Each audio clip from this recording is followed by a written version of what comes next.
He teased me every day, pulled pranks, laughed the loudest. But one day I saw him quietly reading the poem I wrote. It wasn't hate, it was hidden love, and I was about to see the softer side of the class clown. I had never seen Noah like this, quiet, still, with his eyes fixed on the worn-out pages of an old book. The bell for lunch had rung, but he didn't move.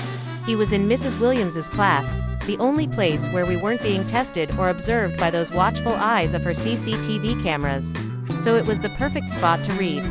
What was he reading? I couldn't tell from this distance. Mrs. Williams had paired us up for our final year project last week, and she'd been adamant that we work well together. "You two are quite the dynamic duo," she said, smiling at us over her half-moon glasses. But I was sure that she was only saying that because Noah had threatened to put stink bugs in her desk if she put us with anyone else. He was the class clown, always ready with a joke or a prank, and I hated it. Every day he made my life hell. He threw spitballs at me.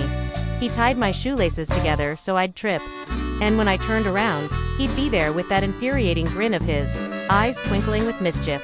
When I finally built up the courage to tell him to stop, he just laughed, a loud, harsh sound that echoed through the corridors. But something changed after that day.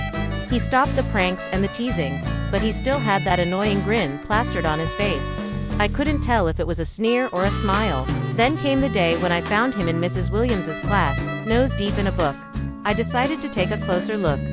Maybe then I'd understand what made him tick, what lay beneath that cocky exterior. Peeking over his shoulder, I saw that he was reading my poem. I couldn't believe it.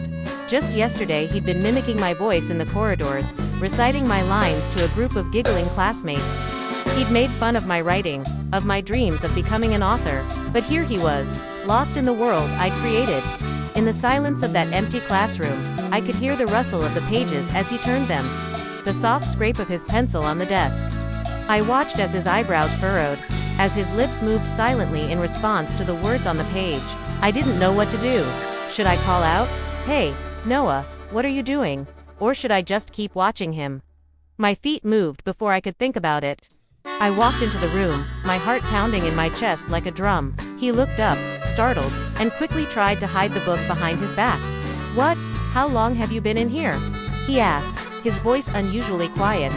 I couldn't help but notice the slight flush on his cheeks, the way his eyes were fixed on mine. "Long enough to see that you were reading my poem," I replied, my voice shaking slightly. He looked down at his hands, twisting the ring on his finger. I just wanted to, he stammered, but I cut him off. "You wanted to what? Make fun of me? Laugh at my writing? Because that's what you do best, isn't it, Noah? You make people feel small so you can feel big." Tears pricked at my eyes. Despite the anger, there was something in his silence. In the way he was acting so small, so defeated, that tugged at my heartstrings. Slowly, he lifted his head, his eyes searching mine. "No, you don't understand," he whispered, standing up. He walked towards me, his expression so earnest, so different from the Noah I knew. "I was looking for you yesterday," he continued, his gaze intense. "I wanted to tell you that I'm sorry. I'd been a jerk to you, and I don't know why.